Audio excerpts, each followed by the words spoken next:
Welcome to the part 2। तो इस part में अपन पढ़ेंगे कुछ नई चीज़ें। जैसे आप लोगों ने कई बार सुना होगा कि United states of America developed country है और इंडिया डेवलपिंग कंट्री है। ऐसा कैसे कैलकुलेट करते हैं कि कोई सी कंट्री डेवलप्ड है या डेवलपिंग है? उसके इनकम से। Income of the country defines either a country is developing or developed. Total income of a country, किसी भी कंट्री के टोटल इनकम को हम जीडीपी भी कहते हैं, जिसका फुल फॉर्म होता है ग्रॉस डोमेस्टिक प्रोडक्ट। आप लोगों ने कई बार ये जीडीपी वाला शब्द सुना होगा। फिर हम अगर किसी कंट्री के इनकम की बात करें तो हम लोग उसके टोटल इनकम नहीं, हम उसका एवरेज इनकम निकालते हैं। तो average income of a country का एक फॉर्मूला होता है, वो फॉर्मूला होता है टोटल इनकम ऑफ पीपल। जितने भी लोग हैं उन सभी के इनकम को कैलकुलेट कर लीजिए और उसे डिवाइड कर दीजिए नंबर ऑफ पीपल से, यानी उस कंट्री के पॉपुलेशन से। तो एवरेज इनकम ऑफ कंट्री का फॉर्मूला क्या होगा? Total income of people upon total number of people.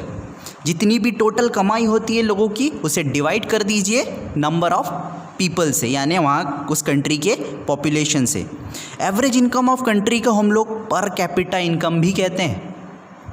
Per capita income अगर किसी भी कंट्री की $12,736 से ऊपर हो तो उसे हम लोग क्या कहते हैं? Rich country.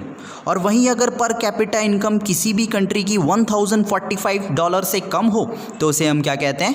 Poor country. India की पर कैपिटा इनकम है 1570, इसीलिए हम लोगों का स्टेटमेंट क्या होता है कि हम लोग डेवलपिंग कंट्री है। ये सभी डाटा 2013 में लास्ट अपडेटेड था।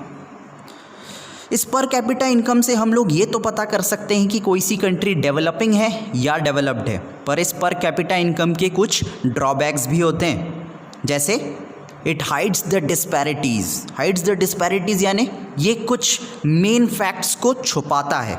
एग्जाम्पल से समझते हैं इस बात को। मान लीजिए एक कंट्री का नाम ए है, दूसरी कंट्री का नाम बी है। कंट्री ए की पर कैपिटा इनकम 5000 है और वहाँ पर 90% लोग 4000 से 6000 के बीच में अर्न करते हैं। तो हम ये कह सकते हैं कि resources and money is distributed equally, मतलब काफ़ी हद तक वहाँ पर इक्वली डिस्ट्रीब्यूटेड है रिसोर्सेस और पैसे। कंट्री बी की बात करें तो उनकी भी पर कैपिटा इनकम 5000 होती है, पर वहाँ पर 90% लोग 500 रुपये से भी कम कमाते हैं और 10% लोग 50,000 से भी ज़्यादा कमाते हैं। यानी वहाँ के गरीब बहुत गरीब है और वहाँ के अमीर बहुत अमीर है।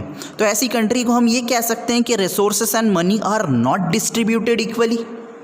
तो आप इन दोनों को डिफ्रेंशिएट करके बताइए कि कौन सी कंट्री ज़्यादा अच्छी होगी, यानी ज़्यादा डेवलप्ड होगी। ऑफ कोर्स ए कंट्री ज़्यादा डेवलप्ड होगी। इसका रीज़न क्या है? क्योंकि वहाँ पर resources and money equally distributed है और बी कंट्री में गरीब बहुत गरीब है और अमीर बहुत अमीर है। तो यही डिस्पैरिटीज़ को पर कैपिटा इनकम हाइड करता है। यही रीज़न है कि पर कैपिटा इनकम को हम लोग किसी भी कंट्री के रिस्पेक्ट में बेस्ट नहीं मानते हैं।